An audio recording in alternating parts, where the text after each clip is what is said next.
Hello, everyone. It's Press to Play here once again. And I went to the record show today out in Mississauga, Ontario, Canada. And it was really cool because I met Brian from Embryonic Robot, a super, super nice guy. And I love his videos and I've become a fan of his. So it's kind of cool to actually meet him in person and chat with him for a little bit. So thanks, Brian, for hanging out with me and for meeting me today. It was a real pleasure. You're a super nice guy. I'll post a link to his channel down below if you want to go check out his videos. Really good stuff. Anyway, I've always heard of Steve Earle. My guitar playing friends love him and they've been recommending him forever. So I mean, at the record show was okay. I mean, I walked around for about 2 hours. I checked out most of the tables. I was kind of underimpressed. It wasn't that amazing to me. I thought the albums were quite overpriced.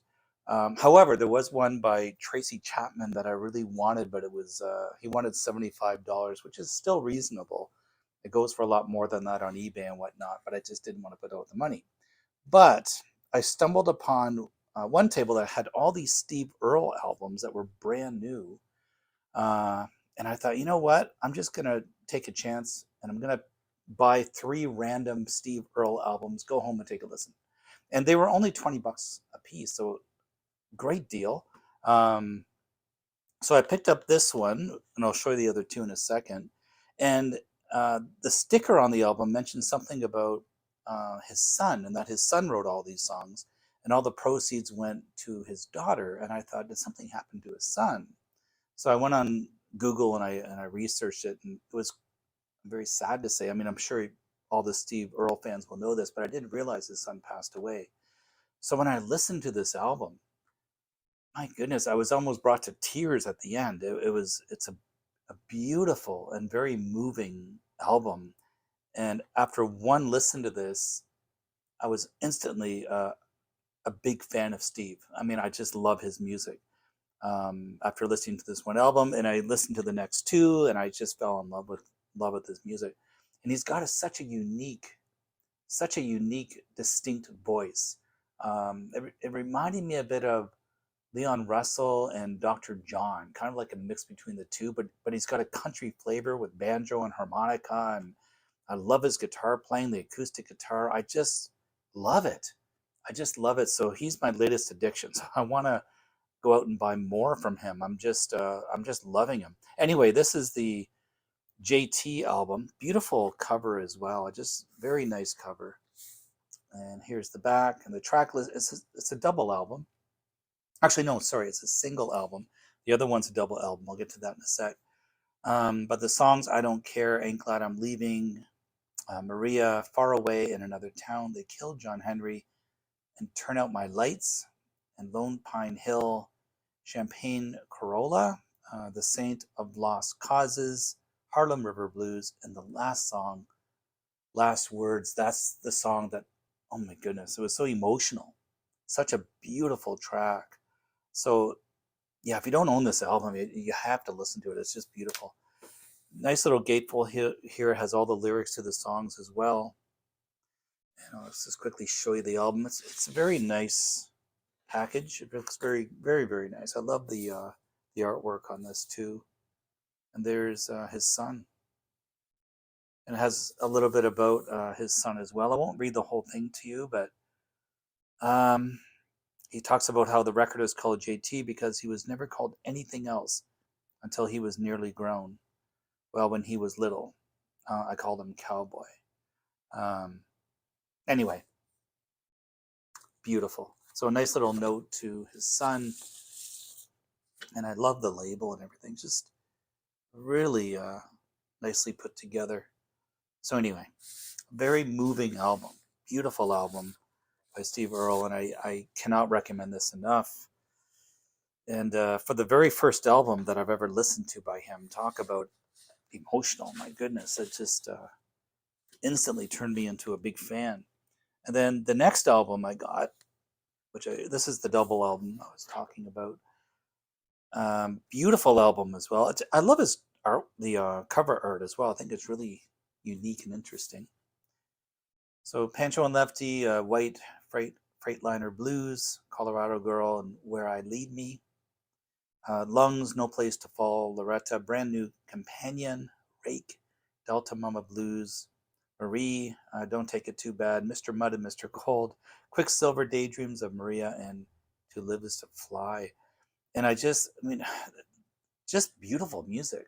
The guitar, the voice, the arrangements, everything. I just love the album.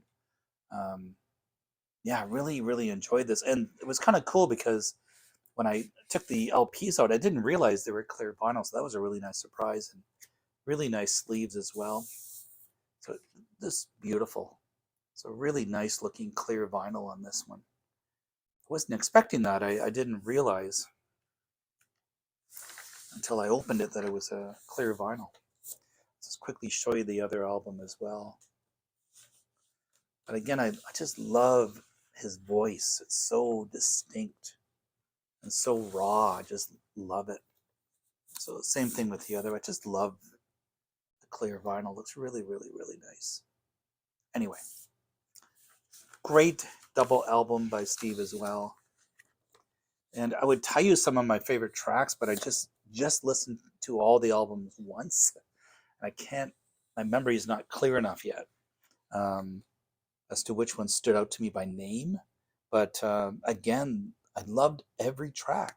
And there's very few artists I can say that about that I listened to an album, and there's usually a throwaway song on it. But on every one of these albums, um, I could honestly say I loved every single track. Just a great musician. And the last one I picked up today at the record show, the Dukes and the Duchesses, and this is The Low Highway. So Steve Earle and the Dukes and the Duchesses.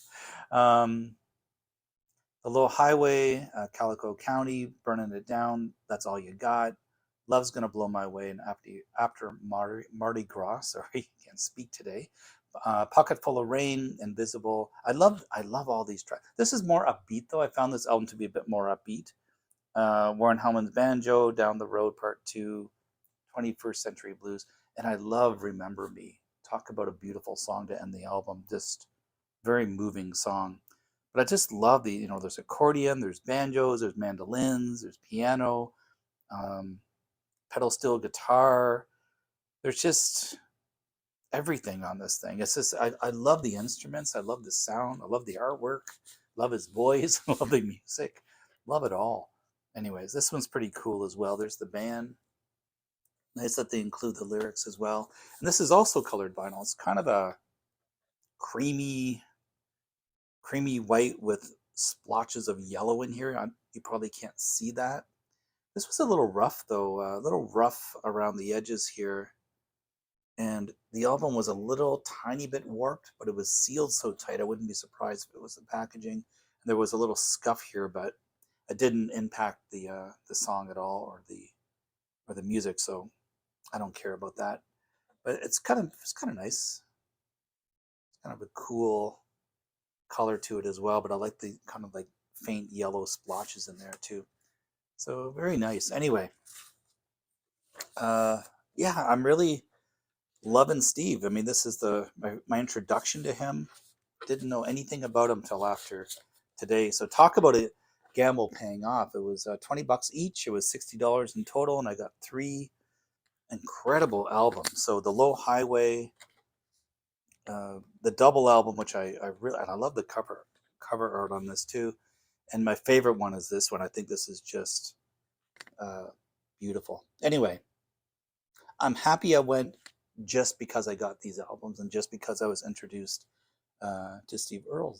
Anyways, great musician, great songwriter, great interesting voice, everything. Anyway, that's all for now. I did buy some other records too. I got some Bell and Sebastian records, so maybe I'll do another video on that later. But I just wanted to share these records with you. Anyways, take care of yourself. I'll see you in my next video, and yeah, I'll be back for more. Bye for now.